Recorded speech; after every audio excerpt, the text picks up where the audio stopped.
Hello student, welcome to this video. So today we are going to talk with the new concept that is principle of mathematical induction. Class 11th का एक fourth chapter है ये, है ना, principal of mathematical induction, जिसको हम short form में PMI के नाम से भी जानते हैं। ठीक है, तो प्रिंसिपल ऑफ मैथमेटिकल इंडक्शन, ठीक है, एक प्रिंसिपल है मैथमेटिकल इंडक्शन का। क्या इसका यूज है, कैसे इसको करना है और क्या ये स्टेटमेंट बोलता है, इससे पहले हम थोड़ी सी बात करते हैं मैथमेटिकल रीजनिंग की। ठीक है, तो मैथमेटिकल रीजनिंग की अगर हम बात करेंगे, ठीक है, तो जैसे मैथमेटिकल रीजनिंग क्या होता है, जैसे आपने रीजनिंग तो बात समझी होगी ना, कि रीजनिंग के क्वेश्चन जो होते हैं आपको किसी को अच्छे लगते हैं, किसी को नहीं लगते हैं। कोई स्टेटमेंट टाइप के क्वेश्चन होते हैं, उलझन होती है। ठीक है, तो उस टाइप के क्वेश्चंस को हम किस तरह से करते हैं, ठीक है, वो एक रीजनिंग के क्वेश्चंस एक कैटेगरी है क्वेश्चंस की। ठीक है, तो मैथमेटिकल रीजनिंग यानी मैथ से रिलेटेड, मैथमेटिकल रीजनिंग ही भी उसको बोलते हैं, मैथ से भी हम रीजनिंग करते हैं। ठीक है, तो mathematical reasoning mainly two types की होती है। बट पहले मैथमेटिकल रीजनिंग क्या है मैं एक एग्जांपल से आपको बताता हूं। जैसे सपोज आप बोलते हैं कि 8 इज डिवाइडेड बाई 2। ठीक है, 8 नंबर जो है वो 2 से डिवाइडेड है। ठीक है, और दूसरी स्टेटमेंट आपके पास है कि if a number is divided by 2 then it is a even number. ठीक है, पहली बात तो किया कि 8 2 से डिवाइड हो रहा है। ठीक है, एक स्टेटमेंट में क्या कहा, 8 2 से डिवाइड हो रहा है, और दूसरी स्टेटमेंट में कहा अगर कोई 2 से डिवाइड होगा नंबर तो वो क्या होता है, इवन नंबर होता है। तो इसीलिए 8 भी क्या हो गया, इवन हुआ या नहीं हुआ, हुआ है ना। तो 8 इज इवन नंबर। तो ये कंक्लूजन देखो, थर्ड का जो ट्रूथनेस है that is depend on the first statement and second statement. ठीक है, तो पहली स्टेटमेंट आपसे की कि 8 इज डिवाइडेड बाई 2।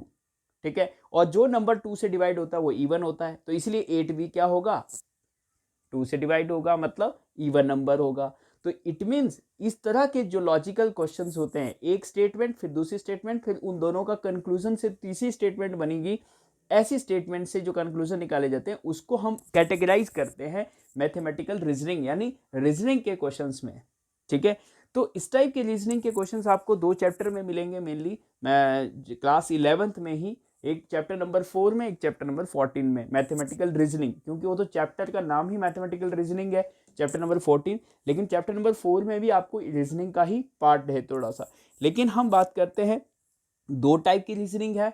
ठीक है, कौन कौन सी है, इंडक्टिव एंड डिडक्टिव। ठीक है, तो इंडक्टिव रीजनिंग और डिडक्टिव रीजनिंग, मैथमेटिकल रीजनिंग को हम टू पार्ट्स में डिवाइडेड कर सकते हैं, इंडक्टिव एंड डिडक्टिव। तो देखिए, इंडक्टिव रीजनिंग क्या होती है, पर्टिकुलर टू जनरल। ठीक है, और डिडक्टिव में क्या होता है, जनरल टू पर्टिकुलर। अब इस बात को समझने के लिए आपको एक एग्जांपल देना पड़ेगा फिर से मुझे, कि इंडक्टिव क्या होता है, पर्टिकुलर टू जनरल। अब पर्टिकुलर टू जनरल का मतलब क्या हुआ यहाँ पे, जैसे आपने पास सपोज हाँ, कोई आपने क्या किया, एक आपके पास कोई जैसे एक हाँ, जैसे एक, जैसे बोलते हैं ना आम की पेटियां हैं।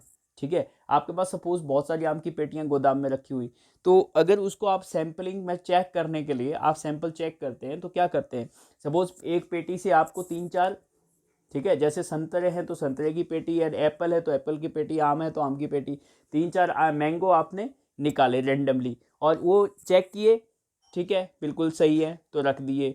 फिर ऐसे ही 2 4 पेटी आपने चेक की, तो क्योंकि वहाँ पे अगर 100 to 200 पेटी है ना, उनको बॉक्सेस हैं आपके पास मैंगोज के, तो उनको आपको चेक करना है, तो हर मैंगो को तो चेक नहीं किया जा सकता। तो कैसे चेक करते हैं उसको, ऐसे चेक करते हैं रेंडमली उन बॉक्सेस में से आपको 3 4 मैंगो निकाल के देखते हैं कि उनमें से कोई गला या सड़ा तो नहीं है। ठीक है, तो उससे क्या होता है, जनरली अगर आप बात करते हैं कंक्लूजन, आपने पर्टिकुलर एक एक मैंगो को देखा, पहले एक मैंगो को देखा तो ठीक है, सेकंड मैंगो निकाला उसमें से देखा तो वो भी क्या हो गया, वो भी सही था, फिर थर्ड निकाला, फोर्थ निकाला, ऐसे 5 मैंगोज आपने लगातार निकाल दिए। तो इट मीन्स एक पूरा जनरल क्राइटेरिया क्या बना उस बॉक्स का, उस बॉक्स में सारे मैंगो ठीक ठीक है, मतलब ठीक ही है, क्योंकि अभी तक जितने भी आप रैंडमली निकाल रहे हो उस बॉक्सेस में ठीक निकल रहे हैं। ठीक है, तो इसी तरह से एक पर्टिकुलर, ठीक है, एक और एग्जांपल मैं देता हूँ आपको। जैसे सपोज आपके पास स्कूल के अंदर कोई इंस्पेक्शन आ रहा है, किसी क्लासरूम में आपको एकेडमिक जो स्टैंडर्ड है वो स्टूडेंट का चेक करना है। तो बहुत सारे कुछ कमेटी मेंबर्स आए और आपसे, है ना, क्लासरूम के अंदर स्टूडेंट से क्वेश्चनिंग किया। तो पहले एक स्टूडेंट से पूछा, फिर दूसरे से, फिर तीसरे से, फिर चौथे से, इस तरह से 4 5 6 स्टूडेंट से पूछते गए। तो उनको रिस्पॉन्स अच्छा दिया, ठीक है, स्टूडेंट्स ने अच्छा दिया।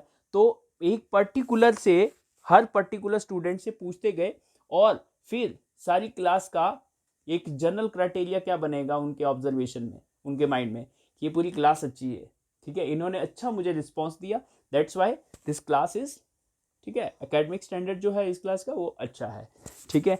और इसीलिए क्योंकि हमने क्या किया, उसमें पर्टिकुलर एक एक स्टूडेंट से ऑब्जर्वेशन लेके हम क्या कर दिया, उसको जनरलाइज बना दिया, क्लास अच्छी है, तो दिस इज जनरल, कि क्लास अच्छी है, ठीक है। तो इस चीज को हम क्या बोलते हैं, इंडक्टिव बोलते हैं, ठीक है। क्या बोलते हैं, इंडक्टिव। क्यों बोलते हैं, क्योंकि यहाँ पे हम पर्टिकुलर से स्पेसिफिक, मतलब एक जनरल क्राइटेरिया बना रहे हैं, ठीक है, जनरल ऑब्जर्वेशन बन गई।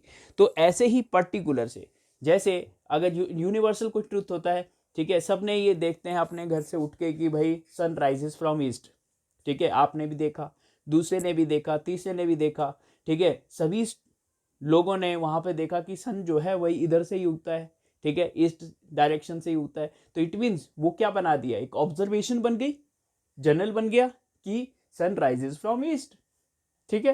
तो दिस इज व्हाट, जनरल, वो जनरल बन गया। लेकिन बना कैसे, पर्टिकुलर से बना। पहले एक पर्टिकुलर ऑब्जर्वेशन हुई, फिर दूसरे ने किया, फिर तीसरे ने, ऐसे ही एक्सपेरिमेंट करते करते करते क्या बनता है, एक फॉर्मूला बनता है। या एक रिसर्च जब भी करते हैं तो एक पर्टिकुलर केसेस लिए जाते हैं, पहले इसमें चेक करो, फिर इसमें चेक करो, फिर सभी में चेक अगर हो गया, वो ठीक है, वैलिड है, तो इट मीन्स वो जनरल बन जाता है, ठीक है। तो मैं मीन टू से बोलने का मतलब यही है कि इंडक्टिव रीजनिंग आपके पास क्या होती है, पर्टिकुलर टू जनरल होती है।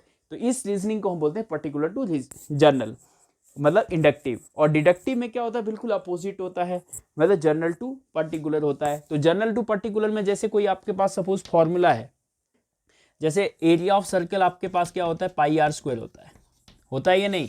तो area of pi r square that is general for the all circle, सभी सर्कल का एरिया है वो, तो ठीक है। लेकिन अगर हम डिपेंड करते हैं कि आर अगर 1 सेंटीमीटर डालें, आर 2 सेंटीमीटर भी पुट कर सकते हैं, आर 3 सेंटीमीटर पुट कर सकते हैं, 1.5 भी ले सकते हैं, कितना भी, तो आपके पास जो एरियाज होंगे वो तो डिफरेंट आएंगे ना, A1 A2 A3, ठीक है। अगर रेडियस हम डिफरेंट डिफरेंट करते जाएंगे तो अपने पास क्या होंगे, डिफरेंट एरियाज आते जाएंगे। तो ये हमने क्या किया, इधर जनरल से हम कहाँ जा रहे हैं, पर्टिकुलर में जा रहे हैं, पर्टिकुलर में जा रहे हैं। क्यों जा रहे हैं, क्योंकि देखिए पहले हमने r = 1 पुट किया, फिर एक एरिया निकल गया। जब रेडियस 1 है तो तब सर्कल का एरिया क्या है, फिर रेडियस 2 सेंटीमीटर है तो सर्कल का एरिया क्या है, फिर 3 सेंटीमीटर 4 सेंटीमीटर, ऐसे बहुत सारे रेडियस पे हम क्या कर सकते हैं, एरिया फाइंड कर सकते हैं सर्कल का। तो क्या किया हमने, एक जनरल फॉर्मूले में वैल्यू पुट करके हमने क्या किया, पर्टिकुलर केसेस बनाए या नहीं। तो this reasoning is what, this is deductive reasoning. बोलो, बात समझ में आई होगी आपके, इंडक्टिव एंड डिडक्टिव। तो इंडक्टिव में क्या था, पर्टिकुलर टू जनरल, और यहां पे हम क्या कर रहे हैं, जनरल टू पर्टिकुलर, ठीक है। एक कोई फॉर्मूला है, मैथमेटिकल फॉर्मूला, अगर हम उसको यूज करते जा रहे हैं तो इट मींस वो क्या है, डिडक्टिव। तो अभी तक हम जितने भी फॉर्मूले यूज करते हैं मैथमेटिक्स के अंदर, वो क्या है, हम डिडक्टिव ही करते हैं, ठीक है। और अगर फॉर्मूले को हम डिराइव कर रहे हैं, ठीक है, इंडक्शन है ना, इंडक्टिव तरीका है, तो पर्टिकुलर से क्या करते हैं, हम स्पेसिफिक में जाते हैं, यानी जनरल की ओर जाते हैं, है ना, जनरलाइज करते हैं चीजों को। क्लियर। तो इन दोनों में ये फर्क है। आई होप समझ में आया होगा मैथमेटिकल रीजनिंग का कंसेप्ट। अब हम क्या काम करते हैं, हमें यहाँ पे काम करना है इंडक्शन का, क्योंकि हमारा जो कंसेप्ट है मैथमेटिकल इंडक्शन है। तो इंडक्टिव रीजनिंग यहाँ पे काम आएगी। बाकी हम ये जो डिडक्टिव रीजनिंग है इसको हम बाद में देखेंगे मैथमेटिकल रीजनिंग में, उस चैप्टर में, ठीक है। बट यहाँ पे हमें मेन काम करता है PMI में, that is principal of mathematical induction. अब हम बात करते हैं PMI की। PMI है क्या, क्यों है, किस लिए है, ठीक है। तो देखते हैं, प्रिंसिपल ऑफ मैथमेटिकल इंडक्शन एक ऐसा प्रिंसिपल है जिससे हमें बहुत सारी बड़ी जो समस्या थी वो छोटी हो जाती है। और कैसे होती है पहले मैं बता देता हूं। देखो, कोई भी अगर आपके पास स्टेटमेंट है, स्टेटमेंट क्या होती है, कोई भी मैथमेटिकल स्टेटमेंट, जैसे जिसमें LHS और RHS या इक्वेशन हो सकती है कोई भी, ठीक है। सपोज आपके पास ये है ना, 1 cube 2 cube 3 cube plus so on so plus n cube is equal to n into n plus 1 divided by 2 का होल स्क्वायर, ठीक है। तो एक ये क्या हुई, स्टेटमेंट हुई, इक्वेशन भी हो सकती है। तो इट इज इक्वेशन कि 1 क्यूब प्लस 2 क्यूब सभी नेचुरल नंबर का क्यूब का जो सम है that is equal to n into n plus 1 divide by 2 का होल स्क्वायर होता है, ठीक है। ये स्टेटमेंट हो गया कि ये चीज इसके बराबर होता है, ठीक है। It is statement. तो स्टेटमेंट को यहाँ पे हम ये डिनोट करते हैं P ऑफ n स्टेटमेंट से, मतलब P ऑफ n लिखते हैं, है ना। प्रिंसिपल ऑफ मैथमेटिकल इंडक्शन में हम जब भी स्टेटमेंट लिखेंगे ऐसे कैपिटल P से करेंगे और ब्रैकेट में लिखेंगे n। यहाँ n का मतलब होता है नेचुरल नंबर, ठीक है। तो अब हमें काम क्या करना, देखिए ये जो स्टेटमेंट है इसको आपको सारे नेचुरल नंबर्स के लिए क्या करना है ना, वैलिड चेक करना कि ये सारे स्टेटमेंट सारे जो नेचुरल नंबर के लिए है ये ट्रू है या नहीं है। ये जो स्टेटमेंट है this whether this is true और not for all natural number. अब मुझे ये चीज बताओ, आप बता सकते हैं कितने नेचुरल नंबर हैं, how many natural numbers are there, infinite, ठीक है। तो सीधी सी बात है, जब आपके पास इनफाइनाइट नेचुरल नंबर है तो आप इसमें क्या n इक्वल टू 1 पुट करेंगे, फिर n इक्वल टू 2 पुट करेंगे, फिर n इक्वल टू 3 पुट करते हैं। तो ऐसे ऐसे कब तक हम पुट करेंगे बेटा, कब तक पुट करेंगे, ठीक है। काफी वक्त लग जाएगा, ठीक है, काफी वक्त लग जाएगा, क्योंकि नेचुरल नंबर अपने को पता नहीं कितने तक करें। तो हर नेचुरल नंबर के लिए हम इसमें पुट करके देखेंगे कि LHS और RHS के अंदर n की वैल्यू पुट करेंगे और फिर हम ये इक्वल है या नहीं है वेरीफाई करेंगे। तो it is very lengthy part, और अगर ये होगा भी नहीं क्योंकि नेचुरल नंबर्स का एंड नहीं है, यू नो, ठीक है। तो दैट्स वाई ये वाला तरीका जो है ये कामयाब नहीं है, ये बिल्कुल नहीं है। n इक्वल टू 1 डालेंगे, फिर 2 डालेंगे, फिर 3, फिर 4, ऐसे करते करते बहुत लेंथी प्रोसेस हो जाएगा और मिलेगा भी नहीं, क्योंकि हमें पता ही नहीं कहाँ तक जाना है, समझे या नहीं। तो लेकिन आपसे ये पूछा है कि वेरीफाई करो कि ये वाला जो स्टेटमेंट है that is true for all natural numbers, ठीक है। तो यहां पे एक कंसेप्ट काम आने वाला है और उस कंसेप्ट को हम बोलते हैं बेटा प्रिंसिपल ऑफ मैथमेटिकल इंडक्शन, ठीक है। देखो ये वाला कंसेप्ट इसीलिए बना है, ठीक है। अब आपको बना है तो इसका काम खत्म, ठीक है, इस वेरीफाई करने का। लेकिन अब ये काम कैसे करेगा और प्रिंसिपल मैथमेटिकल इंडक्शन कैसे काम करेगा और क्या होता है प्रिंसिपल मैथमेटिकल इंडक्शन, हम बात करते हैं। जैसे आपने कई बार देखा होगा कार्ड्स, है ना, ऐसे प्लेइंग कार्ड्स अगर आप ऐसे खड़े रख देते हैं बहुत सारे लाइन में, ठीक है, और बहुत जगह तो आपने, है ना, ऐसे यूज़ भी किया होगा, ठीक है। और फिर हम क्या करते हैं, एक कार्ड को ऐसे गिराते हैं तो फिर उसका धक्का इसमें लगता है, फिर इसका लगता है, फोर्स लगती है और सारे कार्ड गिरते रहते हैं। देखा होगा, ऐसे लाइन में लगा देते हैं, ऐसे कार्ड को रखते हैं, फिर एक कार्ड अगर गिरेगा तो अगला कार्ड उसमें फ्लिप करेगा, फिर गिरते गिरते गिरते सारे कार्ड एक दूसरे के ऊपर गिर जाएंगे, ठीक है। तो ऐसे बहुत सारे कार्ड्स अगर लग रहे हैं आपके पास लाइन में, ठीक है, तो हम क्या काम करते हैं, देखिए अगर पहले हम देखते हैं फर्स्ट कार्ड गिरा या नहीं, ठीक है। फर्स्ट कार्ड मतलब आपके पास नंबर 1 के लिए नंबर 1 अगर कार्ड, देखो हमने ऐसा धक्का लगाया 1 कार्ड को, ठीक है, थोड़ा सा फोर्स लगाया और 1 कार्ड, और इधर देख रहे हैं, ठीक है, और वो कार्ड गिरा या नहीं गिरा हमें पता नहीं। लेकिन अगर वो नहीं गिरा तो फिर अगला तो गिरेगा नहीं, सीधी सी बात है ना भाई। जब पहला कार्ड नहीं गिरेगा तो उसकी फोर्स दूसरे पे नहीं लगेगी तो दूसरा भी नहीं गिरेगा। तो इसीलिए आपका पहला कार्ड तो गिरा होना चाहिए ना, जरूरी, तभी तो दूसरे पे लगेगा उसका फोर्स, फिर दूसरे से तीसरे में लगेगा, ऐसे सक्सेसिवली, ठीक है। कार्ड्स को जब आप फोर्स लगेंगे तो बहुत सारे कार्ड्स एक साथ लगेंगे, सारे कार्ड गिर जाएंगे, ठीक है। लेकिन आपको ये काम करने के लिए सबसे पहले ये तो जरूरी है कि फर्स्ट कार्ड जो है वो गिरना चाहिए, ठीक है। और फिर हम ये काम करते हैं बीच में से बहुत सारे ऐसे कार्ड्स लग रहे हैं, बहुत सारे लाइन में लग रहे हैं। तो बीच में से सपोज अपने पास कोई kth नंबर वाला मतलब 1 2 3 4 5 है ना, 2 3 4 5 है, सपोज ये 5th कार्ड है। तो ये 5th कार्ड सपोज गिरा या चेक करना है, मान लेते हैं ये 5th कार्ड गिरा तो 6th कार्ड भी गिरेगा, सीधी सी बात है ना भाई, एक कार्ड गिरा तो उसके अगला भी गिरेगा, ठीक है। तो 5th कार्ड जब गिरा तो 6th भी क्या होगा, गिर जाएगा उसके फोर्स से, ठीक है। तो अगर के पे के कार्ड हमने चेक किया कि के गिर रहा है और उससे अगला गिर रहा है के प्लस वन, देखो ना 5 + 1 6, तो अगर ये केथ कोई भी बीच में केथ, हम एन कोई नेचुरल नंबर कोई भी हो सकता है बीच में ना जाके, पहले तो 1 होगा फिर 2 3 4, अब बीच में कहीं भी जाके के कोई के नंबर का नेचुरल नंबर है और वो कार्ड अगर वो कार्ड हम मान रहे हैं कि वो गिर गया और उससे अगला भी गिर गया, तो इट मीन्स क्या हो रहा है, फिर तो सारे चल रहे हैं ना, इसी तरह से सारे में चल रहे हैं क्योंकि यहाँ से गिरता जा रहा है और बीच में यहाँ से भी उठा लेंगे। अब मान लो ये 5th है और ये 6th है, तो एक 5th है और अगला 6th है, तो 5th में फोर्स लगाई तो 6th भी गिरेगा, ठीक है, और 6th में फोर्स लगाई तो क्या होगा 7th भी गिरेगा। तो अगर आप के ये ना लेके इसको के लेंगे तो अगला के प्लस 1 क्या हो जाएगा, उसके लिए 7 हो जाएगा, समझे या नहीं। के अगर 6 लेंगे तो ये 7 हो जाएगा, ये 16 लेंगे तो ये 17 हो जाएगा, ये 161 लेंगे तो ये 162 हो जाएगा, होगा या नहीं। तो ये 1 लाख लेंगे तो ये 1 लाख 1 हो जाएगा, समझे या नहीं। तो ऐसे अगर हम बात कर रहे हैं कि प्रिंसिपल ऑफ मैथमेटिकल इंडक्शन यही काम कर रहा है।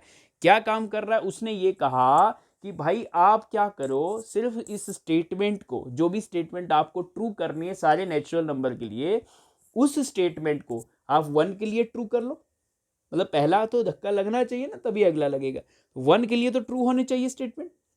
फिर बीच में कोई भी नेचुरल नंबर आपने एक ले लिया, ठीक है, सपोज के ले लिया, के लिए आपने जूम कर लिया कि ये क्या है भाई, उसके ट्रू हो रहा है स्टेटमेंट, और के प्लस 1 के लिए आपने ट्रू कर दिया, तो फिर हम ऑल ओवर ऑब्जर्वेशन से ये कह सकते हैं कि ये सभी नेचुरल नंबर्स के लिए वैलिड होगी ये स्टेटमेंट, मतलब वेरीफाई हो जाएगी, समझे या नहीं। फिर सुनो, आपने सपोज फर्स्ट के लिए n = 1 के लिए ट्रू कर दी, ये जो स्टेटमेंट है ये n = 1 के लिए क्या कर दी, ट्रू कर दी। फिर बीच में जाके कोई भी नेचुरल नंबर आपने उठा लिया, सपोज 50 उठा लिया, तो 50 पे आपने क्या किया, अज्यूम कर लिया कि 50th जो है n = 50 के लिए वो ट्रू हो रही है, और उसकी हेल्प से 51 पे ट्रू कर दिया। मान रहे हो ना मेरी बात, मैं क्या बोल रहा हूँ, 50th n = 50 के लिए सपोज आपने ट्रू मान लिया, ठीक है, लेकिन n = 51 उससे एक ज्यादा, k और k + 1, ठीक है, उससे एक ज्यादा के लिए आपने क्या किया, स्टेटमेंट को ट्रू कर दिया अगर, तो दैट मीन्स वो सारे नेचुरल नंबर्स के लिए क्या हो जाएगी, ट्रू हो जाएगी। यही प्रिंसिपल ऑफ मैथमेटिकल इंडक्शन है। फिर से मेरी बात सुनो, अब ये जो कार्ड वाला है उसको तो मैं हटा देता हूं, अब मैं थ्योरेटिकल पोर्शन से बात करता हूं। सपोज पहले हमने क्या किया, n = 1 के लिए, तो स्टेप नंबर 1 जो होगा अपना, स्टेप नंबर 1 क्या होगा, ठीक है, n = 1 के लिए हमें क्या करना है, स्टेटमेंट को ट्रू करना है, जिसको हम P(1) भी कहते हैं। P(1) इसलिए क्योंकि n की जगह पे हमें क्या करना है, 1 पुट करना है, तो P(1) इज ट्रू करना है, ठीक है, ट्रू करना है। स्टेप टू में हमें क्या करना है, अज्यूम करना है P(k) इज ट्रू, ठीक है, P(k) इज ट्रू, मतलब k के लिए कोई भी एक बीच में नंबर है, नेचुरल नंबर k, तो उसके लिए ट्रू किया, ठीक है। और स्टेप नंबर 3 पे आपको क्या करना है, प्रूव P(k + 1) इज ट्रू, ठीक है। k के लिए आपने क्या किया, ट्रू मान लिया, और k + 1 के लिए ट्रू प्रूव कर दिया इस स्टेटमेंट को। तो इससे क्या कंक्लूजन निकलेगा, by principle of mathematical induction we can say P(n) statement is true for all n belongs to n, मतलब फॉर ऑल, ये वाला जो देखिए ये सिंबल है दैट इज फॉर ऑल को हम ऐसे लिखते हैं उल्टा ए, ठीक है, ऐसे फॉर ऑल n, जितने भी n होंगे ये, और n बिलोंग्स टू, इसका सिंबल ये ई जैसा जो होता है ना, ये इसको हम बोलते हैं बिलोंग्स टू, एप्सिलॉन होता है, ये बिलोंग्स टू n, तो कैपिटल नेचुरल मतलब नेचुरल नंबर्स में से n आने चाहिए, ठीक है, तो ऐसे लिखेंगे, इस n का मतलब n जो भी यहाँ पे हम पुट कर रहे हैं, और ये n किसके लिए होना चाहिए, सारे नेचुरल नंबर के लिए, मतलब सारे नेचुरल नंबर के लिए n belongs to capital N, मतलब कैपिटल N एक सेट है पूरे नेचुरल नंबर का, उसमें से सारे जितने भी नंबर हम नेचुरल लेंगे उन सब के लिए ये जो स्टेटमेंट है ये ट्रू हो जाएगी। बात समझ में आई या नहीं? ठीक है, तो अब हम बात करते हैं थोड़ा सा, ठीक है, मे बी थोड़ा सा ब्राइटनेस का प्रॉब्लम है, चलिए ठीक है, 1 minute, please pause the video to note it. आप अपनी चीज़ों को नोट भी कर सकते हैं पॉज करते वीडियो को, ठीक है। अब मेरी बात सुनो, अब अपने को, मैंने तो एल्गोरिदम लिखा, लेकिन जो PMI जो है वो प्रिंसिपल ऑफ मैथमेटिकल इंडक्शन आपसे क्या कह रहा है? आपसे ये कह रहा है कि भाई आप क्या करिए, ठीक है, P1 के लिए अगर कोई स्टेटमेंट है, P of N is statement, कोई भी स्टेटमेंट है, if P of N is statement, ठीक है, इंक्लूड्स, ठीक है, कोई भी है स्टेटमेंट, और वो अगर P1 के लिए ट्रू हो रहा है, ठीक है, if P of 1 is true या P of N is true for n equal to 1, n equal to 1 के लिए ट्रू हो रहा है। और दूसरी बात, if P of K is true and P of K plus 1 is true, ठीक है। अब हम ये मान के चलते हैं कि P ऑफ K ट्रू हो रहा है, ठीक है, अज्यूम कर रहे हैं इसको, इफ, और P ऑफ K ट्रू हो जाए तो then we can say P of N is true for all n belongs to n। तो this is this is the principle of mathematical induction, ठीक है। अभी भी थ्योरी से ये चीज इतनी समझ में नहीं आती जितना फील करने पर आएगी। फील करने का मतलब है कि हम एक दो क्वेश्चंस अगर करते हैं तो फिर थोड़ी सी बात जो है आपको धीरे धीरे समझ में आने लगेगी, ठीक है। तो एक क्वेश्चन करते हैं, मैं आपको एल्गोरिदम बता रहा हूँ। एल्गोरिदम का मतलब है कि स्टेप्स को किस तरह से, प्रोसीजर का स्टेप्स जो होते हैं वो क्या होते हैं। तो मैंने स्टेप नंबर 1 में बताया कि स्टेटमेंट को P of N equal to 1 के लिए ट्रू करना है, पहला स्टेप। सेकेंड स्टेप में अज्यूम करना है P of K is true, ठीक है। और थर्ड स्टेप में P of K plus 1 is true prove करना है, किसकी हेल्प से? P ऑफ K की हेल्प से। और कैसे करना है? Let us do one question. इस क्वेश्चन को करते हैं। आपके पास क्वेश्चन क्या है? लेट अस सी, ठीक है, आपके पास ये वाला क्वेश्चन है, ठीक है। मैं थोड़ा सा इसको ऊपर लिख देता हूँ जिससे थोड़ा सा स्पेस का प्रॉब्लम ना होए, ठीक है। तो मैं यहाँ पे लिख रहा हूँ P ऑफ 1 स्टेटमेंट। जैसे हम कोई भी क्वेश्चन करते हैं तो सबसे पहले स्टेटमेंट लिखते हैं सॉल्यूशन में, ठीक है। तो स्टेटमेंट क्या है? 1 cube, 2 cube, 3 cube plus so on so plus n cube is equal to n into n plus 1 divided by 2 का होल स्क्वायर, ठीक है। ये वाला आने वाला है। अब अपने को ये स्टेटमेंट जो है, ये स्टेटमेंट प्रूव करनी है सारे नेचुरल नंबर के लिए कि ट्रू है या नहीं है, ठीक है। प्रूव नहीं करना, ट्रू करना है, वेरीफाई करना है। ध्यान रहे कि ये चीज तो अपने पास इन सब का सम ये होता है, प्रूव नहीं करना है अपने को। क्या करना है? ट्रू करना है सभी n इक्वल टू 1 2 3 सभी नेचुरल नंबर के लिए। तो हम क्या करते हैं? स्टेप नंबर 1 क्या होता है बेटा? स्टेप नंबर 1 हमारे पास होता है, ठीक है। स्टेप नंबर 1 में हम करते हैं P ऑफ 1 स्टेटमेंट लेते हैं। तो P ऑफ 1 स्टेटमेंट का मतलब है कि n की जगह पे 1 पुट करना। और हाँ, एक और चीज बता देता हूं, लेफ्ट साइड में जब हम 1 पुट करेंगे तो इसका मतलब ये नंबर ऑफ टर्म्स को इंडिकेट करेगा। जैसे P ऑफ 1 का मतलब है कि first term, only first term, ठीक है। तो फर्स्ट टर्म अपने पास क्या है? 1 क्यूब, ठीक है। तो यहाँ पे देखिए LHS में होगा 1 क्यूब और इज इक्वल टू RHS में अपने पास n की वैल्यू पुट करेंगे। तो n की वैल्यू क्या है? 1। तो 1 इंटू 1 प्लस 1 डिवाइडेड बाई 2 का क्या? होल स्क्वायर, ठीक है। तो राइट हैंड साइड में n की वैल्यू 1 पुट कर दी और लेफ्ट हैंड साइड में 1 यहाँ पे पुट नहीं करनी। आपको सिर्फ क्या करना है, कौन सी नंबर ऑफ टर्म्स हैं वो देखना है। यहाँ पे अगर 1 पुट किया है तो फर्स्ट टर्म लेना है, तो 2 अगर लेते हैं तो 2 टर्म्स लेनी पड़ेंगी, ठीक है। 3 है तो 3 टर्म्स लेनी पड़ेंगी, उतनी टर्म्स लेनी है जितने आपको यहाँ लिखा गया है। क्लियर? तो लेट अस डू। अब देखिए, ये तो 1 क्यूब तो 1 हो गया, अब आगे क्या है, 1 × 1 क्या हो जाएगा 2 और डिवाइड बाई 2 और होल स्क्वायर। अब 2 से 2 तो कट गया, ठीक है, और नीचे अंदर 1 रहेगा तो 1 का स्क्वायर क्या होगा 1, तो 1 इज इक्वल टू 1, तो LHS is equal to RHS। तो it means P of 1 is true, या स्टेटमेंट जो P ऑफ n है that is true for n equal to 1। तो n इक्वल टू 1 के लिए क्या होगा, ये ट्रू हो गया, ठीक है। तो स्टेप नंबर 1 यही था, n इक्वल टू 1 के लिए तो लेफ्ट हैंड साइड और राइट हैंड साइड इक्वल आना चाहिए, क्लियर। स्टेप नंबर 2 अपने पास क्या था, स्टेप नंबर 2 P लेटस या अज्यूम हम करते थे, assume P of K is true, ठीक है, यही प्रूव करते हैं, ओके। अब देखिए अज्यूम हमने क्या किया, P ऑफ K को ट्रू अज्यूम कर दिया। अब अपन क्या करेंगे, के P ऑफ K स्टेटमेंट है क्या, ठीक है, जिसको हमने अज्यूम किया है, तो P ऑफ K स्टेटमेंट क्या बनेगी, इसमें n की जगह पे K पुट करेंगे, मतलब P ऑफ K स्टेटमेंट क्या बनेगी, देखो इस तरह से लिखने का तरीका है इसको, ठीक है। तो 1 cube plus 2 cube 3 cube plus so on सो, कहाँ तक, मैंने कहा था नंबर ऑफ टर्म्स होती है, तो अपने को k पता नहीं कहाँ तक है, तो k की वैल्यू अपने पास क्या होगी, n की जगह पे k रखना है, ठीक है।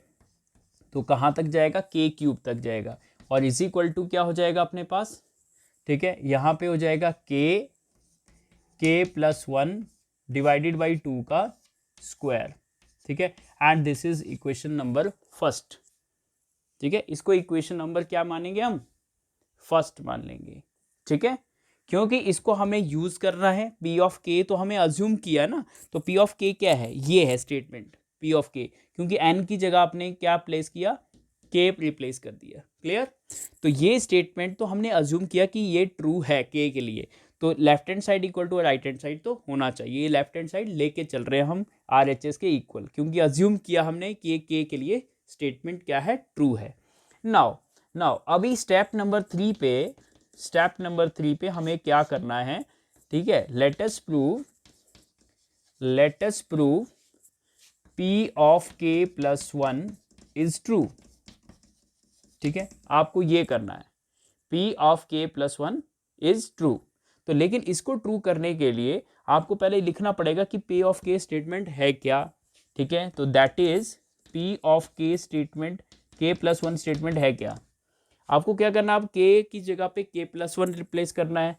तो बताइए इस स्टेटमेंट में आपके पास n की जगह पे K प्लस 1 तक आ जाएगा, तो 1 cube 2 cube 3 cube plus on so plus क्या K प्लस 1 क्यूब, ठीक है, n की जगह हमने क्या रिप्लेस किया, जहाँ पे K क्यूब था तो यहाँ पे K प्लस 1, n की जगह पे आपने क्या लिखा, K प्लस 1 लिखा है, ठीक है। तो that is equal to again यहाँ पे n की जगह पे K प्लस 1 आ जाएगा, ठीक है, और n की जगह पे यहाँ पे K प्लस 1 लिखेंगे, और 1 ऑलरेडी है तो K प्लस 1 प्लस 1 तो K प्लस 2 हो जाएगा, डिवाइडेड बाई 2 का होल स्क्वायर, ठीक है। तो हमें ये प्रूव करना है बेटा, ये प्रूव करना है कि ये वाली LHS जो है वो इस RHS के इक्वल हो जाएगी, ठीक है, इसके हेल्प से, लेकिन इसके हेल्प से हमें ये प्रूव करना है। और देखिए कैसे प्रूव करना है, तो हमें लेके क्या चलना है, इसका LHS। तो नाउ हम क्या लेके चल रहे हैं, LHS of P of K plus 1, ठीक है। हम इस स्टेटमेंट का P ऑफ K प्लस 1 क्या है, ये वाली स्टेटमेंट है ना, तो इसका LHS ये वाला लेके चलेंगे और उसको ये बना देंगे, तो P of K plus 1 is true हो जाएगी, क्योंकि LHS को RHS के इक्वल लाना है, ठीक है।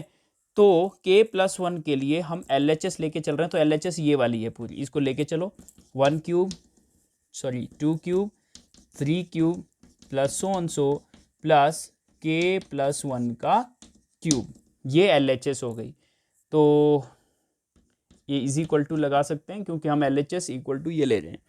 अब देखिए ये सक्सेसिव में 1 2 3 4 ऐसे चलते जा रहे हैं, तो यहाँ पे अपने पास देखिए लास्ट में K प्लस 1 है, तो इससे लेफ्ट में पहले एक और पहले क्या आएगा, जस्ट फर्स्ट K क्यूब आएगा ना, यहाँ पे क्यों आएगा, क्योंकि देखिए 2 3 से पहले क्या है 2 है, तो k प्लस वन से पहले क्या आएगा, एक कम, तो k प्लस वन से एक कम क्या होएगा, k हो जाएगा ना। तो इसको हम ऐसा भी लिख सकते हैं थोड़ा सा विस्तार में, 1 cube 2 cube 3 cube plus so on so plus k cube plus k plus one का क्यूब। ऐसा क्यों किया मैंने, ऐसा क्यों किया, पूछो अपने मन से, ठीक है। मेरे मन ऐसा क्यों किया, ऐसा इसलिए किया, देखिए क्योंकि यहाँ पे अपने पास इस स्टेटमेंट को यूज करना था, ठीक है। पी ऑफ के को यूज करके पी ऑफ के प्लस वन को ट्रू करना है। तो हमने क्या किया है, तो पी ऑफ के प्लस वन की एलएचएस ये होगी, लेकिन के प्लस वन से पहले एक के भी आएगा, उससे पहले के माइनस वन आएगा, आने को तो बहुत सारे आएंगे, इससे लेफ्ट में एक एक कम होता जाएगा। तो हमने यहाँ तक इसलिए लिखा क्योंकि हमें इसकी जगह पे, ये जो ये लिखा हमने, इसकी रिप्लेस पे, इसकी जगह पे हम ये लिख सकते हैं, क्योंकि this one is equal to this one, है या नहीं। 1 क्यूब से लेकर k क्यूब तक का जो सम है that is equal to k into K plus one divide by 2 का होल स्क्वायर है। तो इसलिए अब इसको हम इधर लिख देता हूं मैं, ठीक है, मेरे पास थोड़ा स्पेस का प्रॉब्लम है।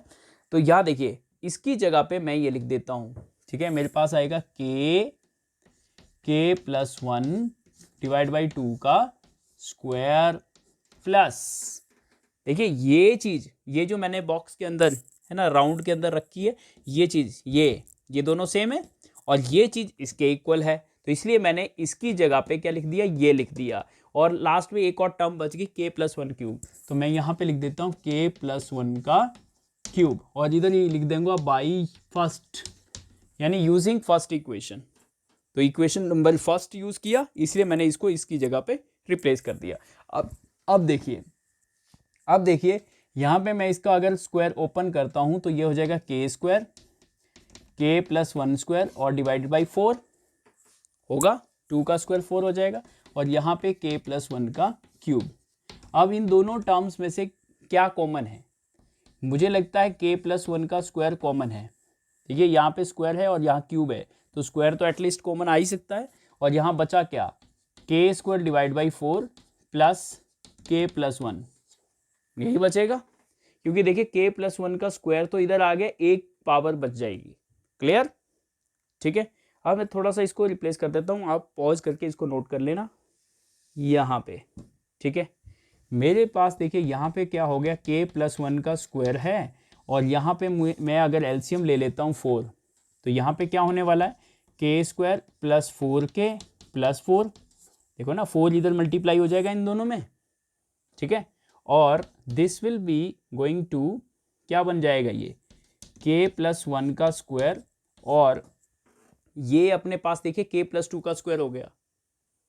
आप देखेंगे k प्लस टू का स्क्वायर है या नहीं है, ठीक है, चेक करो, it is equal to k plus two का होल स्क्वायर डिवाइड बाई 4, है या नहीं। देखो k स्क्वायर प्लस 2 स्क्वायर 4 हो जाएगा, और 2 2 जा 4, 2ab, तो a square plus 2ab plus b square क्या होएगा, k प्लस टू का स्क्वायर, ठीक है। तो इसके आप अगर फैक्टर भी करेंगे तो फैक्टर भी आपके पास k plus two into K plus two आएगा, तो k प्लस टू का स्क्वायर ही आना है तब भी, ठीक है, अगर फैक्टर भी करेंगे। तो अब देखिए ये चीज़ और ये चीज़ सेम हुई या नहीं हुई, ठीक है। आप कहेंगे अभी तो नहीं हुई, नीचे तो 2 दिख रहा है भैया, यहाँ पे अगर आप देखिए ये होल स्क्वायर है पूरा, ठीक है, तो इसको ही अगर ये लिख दे तो कोई दिक्कत थोड़ा आएगी। अगर मैं इसको ऐसे लिख दूं, k प्लस वन अंदर, k प्लस टू बाहर, अंदर और 2 और बाहर लगा दूं ब्रैकेट, और इधर लगा दूं स्क्वायर, तो कोई दिक्कत थोड़ा होएगी, क्योंकि इसमें भी स्क्वायर है, इसमें भी स्क्वायर है, और 2 का स्क्वायर 4 हो जाएगा, तो मैं होल स्क्वायर लगा दिया बाहर, ठीक है। तो अब देखिए ये अपने पास p of k plus one का राइट हैंड साइड बन गया, बना या नहीं, ठीक है। और लेके क्या चल रहे थे, इसका LHS, ये वाली चीज़ लेके चल रहे थे, और RHS में पहुंचा दी, तो इसका मतलब p of k plus one true हुआ या नहीं, हो गया ना ट्रू, लेकिन किसकी हेल्प से, p ऑफ k की हेल्प से। तो दैट्स वाई हम यहाँ पे क्या लिख सकते हैं अब कंक्लूजन में, ठीक है, नीचे अपने पास यहाँ तो ये हो गया, क्या मिल गया, ये RHS of p of k plus one, ठीक है। ये जो चीज़ आपके पास यहाँ मिली that is equal to what, RHS, ठीक है, लेफ्ट हैंड साइड तो लेके चल रहे थे और RHS बना दिया p of k plus one का, ठीक है। तो दैट्स वाई अपने पास इससे मतलब क्या हो गया, p of k plus one क्या हो गया, इज ट्रू, ठीक है, क्योंकि इसका LHS लेके चल रहे हैं और RHS बन गया, तो इसलिए P of K plus 1 true हो गया। तो बेटा अब देखिए, जब P ऑफ K अज्यूम करके आप चल रहे थे कि assume P of K is true, और आपने प्रूव कर दिया P of K plus 1 is true. K को अज्यूम लेके चल रहे थे और K प्लस 1 के लिए ट्रू कर दिया, तो इसका मतलब हमने by principle of mathematical induction, तो इधर लिख देंगे हैंस बाय क्या, प्रिंसिपल ऑफ मैथमेटिकल इंडक्शन, मैं शॉर्ट फॉर्म में लिख रहा हूं इसको, ठीक है, by PMI, principle of mathematical induction, क्या हुआ P ऑफ n, ये जो स्टेटमेंट था कौन सा, ये वाला स्टेटमेंट, देखिए ये क्वेश्चन में P ऑफ n इज क्या हो गया, true for all n belongs to n, ये काम, ठीक है, यहां पे अपना काम खत्म हुआ। देखिए अभी P of n is true for all n belongs to n, मतलब सारे नेचुरल नंबर के लिए ये स्टेटमेंट ट्रू हो जाएगी। कौन कहता है, ये कहता है, ठीक है, PMI कहता है, और PMI के लिए हमने जो काम रिक्वायरमेंट थी वो पूरा कर दिया। 1 के लिए ट्रू करके दिखाया, फिर उसके बाद K के लिए हम अज्यूम करके चले और K प्लस 1 के लिए ट्रू कर दिया, ठीक है, तो 1 के लिए ट्रू किया, K के मान के K प्लस 1 के लिए ट्रू किया, तो इसका मतलब PMI से हम कह सकते हैं कि ये जो स्टेटमेंट है that is true for all natural number. अभी हमें एक एक नेचुरल नंबर को पुट करके ये नहीं देखना की जरूरत है कि ये ट्रू है या नहीं है, ओके। तो इसी तरह से हम और किसी भी स्टेटमेंट को PMI से क्या कर सकते हैं, ट्रू कर सकते हैं, ठीक है। तो आई होप कि आपको ये चीज़ प्रोसेस जो है वो समझ में आया होगा, ठीक है। तो नेक्स्ट वीडियो में हम क्या काम करेंगे, इससे रिलेटेड और भी क्वेश्चंस करने की कोशिश करते हैं, उसमें और ज़्यादा आपको चीज़ें समझ में आएगी। तो यू शुड ट्राई कि क्वेश्चन, एक दो क्वेश्चन आप खुद भी करेंगे, एग्जाम्पल्स करेंगे, तो थोड़ा कॉन्फिडेंस बढ़ता जाएगा। Okay, so thank you so much for watching this video, and we will meet in the next video with the questions on the PMI. Thank you. Okay, have a nice day.